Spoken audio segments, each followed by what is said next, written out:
Bismillahirrahmanirrahim. Assalamualaikum warahmatullahi wabarakatuh.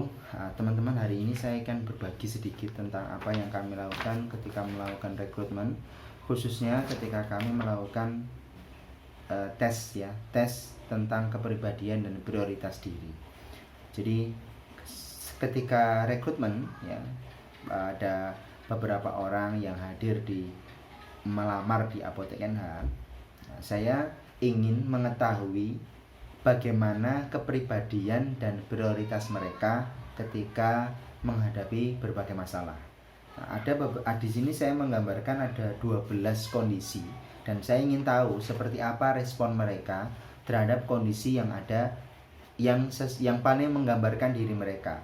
Artinya jawaban yang ada di sini nanti itu dianggap semuanya benar, ya. Dianggap semuanya benar. Saya tulis di situ, pilihlah jawaban yang paling menggambarkan diri Anda sehingga semua jawaban yang Anda pilih adalah benar. Ini lalu dari sini nanti saya akan menilai, ya, pada kondisi seperti itu bagaimana saya dan bagaimana dia. Jadi soal tes kepribadian dan prioritas diri ini sebenarnya adalah bicara tentang apakah saya sebagai user, orang yang akan menerima dia sebagai rekrutmen, dengan pelamar itu memiliki kesamaan value, kesamaan tata nilai.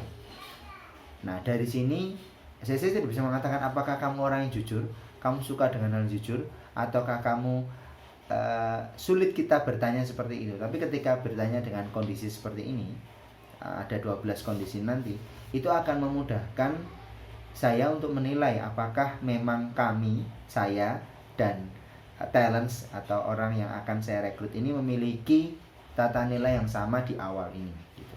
Jadi memang ini belum pasti benar akan mengambil atau mewakili semua yang akan terjadi selama sekian bulan, sekian tahun kebersamaan kami nantinya, tidak. Tapi ini sebagai sebuah gambaran awal apakah saya dan kandidat ini memiliki value, tata nilai yang sama diyakininya. Jadi nggak ada soal benar salah gitu. Soal pertama nih ya, pertama.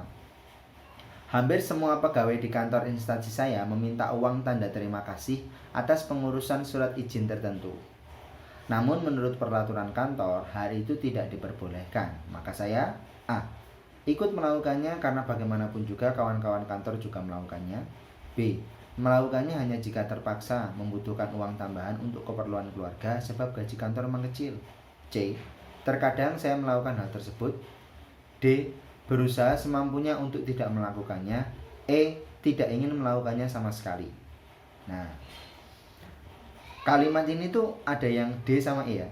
Satu, kalau ikut melakukannya jelas lah. Masuk saya melakukannya, peraturan nggak boleh. Oke. Ini jelas jelas kan, sudah jelas ya.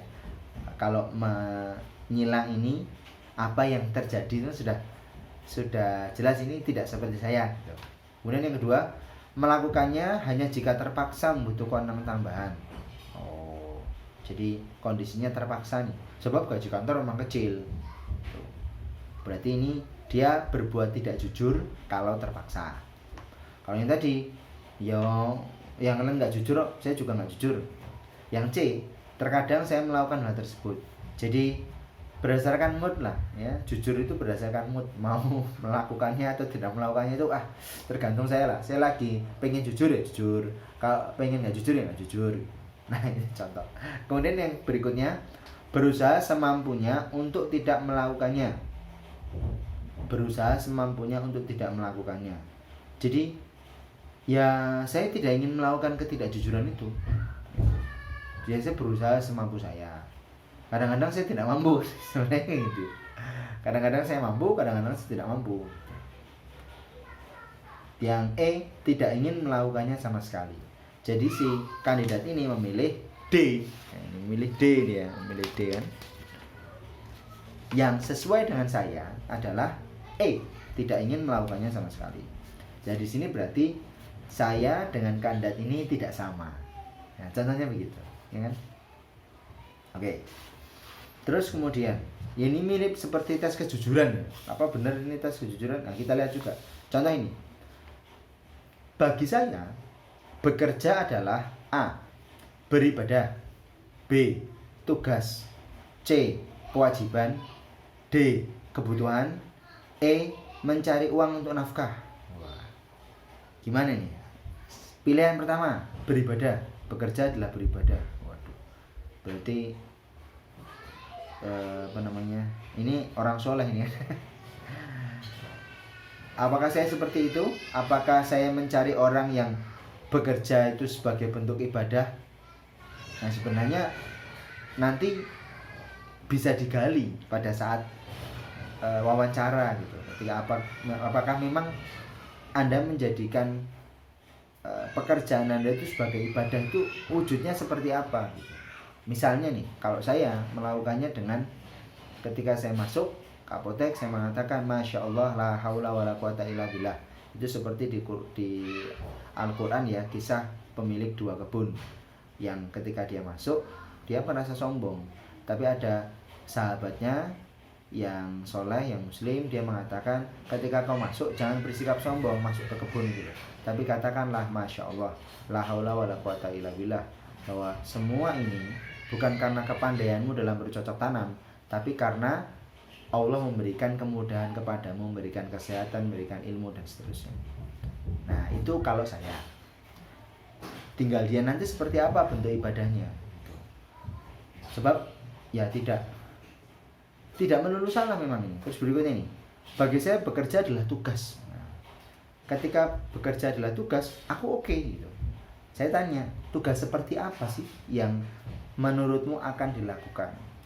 Kalau saya nih misalnya, tugas saya dalam bekerja ya saya melayani pasien, clear tugas saya. Terus melakukan manajemen, melakukan evaluasi, melakukan rekrutmen. Nah, terus berikutnya, bekerja adalah C. Kewajiban. Nah, kewajiban dari siapa? Apakah ada seseorang yang mewajibkan saya harus bekerja? Terus saya bisa nanya, memang siapa yang mewajibkan kamu harus bekerja? Oh, orang tua saya yang mewajibkan saya untuk bekerja. Saya nggak boleh lontang-lantung di rumah saja. Oke. Bekerja itu kewajiban. Terus D. Bekerja adalah kebutuhan. Bekerja adalah kebutuhan. Berarti saya itu butuh bekerja. Saya itu bekerja ini bukan sekedar keinginan, saya butuh bekerja. Kalau saya bekerja, saya jadi positif pikirannya, saya jadi produktif, saya jadi semangat, nah, seterusnya. Terus kemudian E, mencari uang untuk nafkah.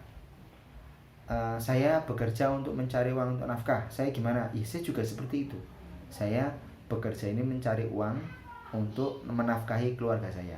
Saya bisa tanya, kamu mencari uang untuk nafkah, emang siapa yang harus kamu nafkahi? Misalnya gitu. Jadi pertanyaan seperti ini tuh, jawaban seperti ini, kalau dia menjawab mencari uang untuk nafkah, nah saya bisa nanya, nafkah seperti apa yang atau siapa yang akan Anda nafkahi gitu. Jadi tidak melulu soal benar atau salah, tapi ketika kita melihat ada kandidat ini menjawab sesuatu, kita bisa bisa mengukur ya, apakah dia sesuai dengan diri kita. Oke. Tadi yang pertama tentang soal kejujuran, ini soal terkait dengan motivasi dia bekerja. Terus kemudian ada beberapa kasus lagi, ini contohnya ya. Ketika di kantor, saya tiba-tiba ingin memprint 3 lembar data-data pribadi yang tidak ada hubungannya dengan pekerjaan. Maka saya A, langsung saja memprint di kantor. B, saya memprint di kantor namun dengan memakai kertas saya sendiri. C, saya memprint di kantor namun menunggu setelah jam kerja selesai. D, saya memprint di rumah saja memakai printer sendiri. E, saya memprint di kantor pada saat printer tidak dipakai. Jadi pilihan A, B, C, dan E itu semuanya adalah memprint di kantor. Memprint atau melakukan pekerjaan atau memanfaatkan fasilitas kantor untuk keperluan pribadi yang tidak ada hubungannya dengan pekerjaan. Mau pakai kertas sendiri kah? Mau setelah jam kerja selesai kah?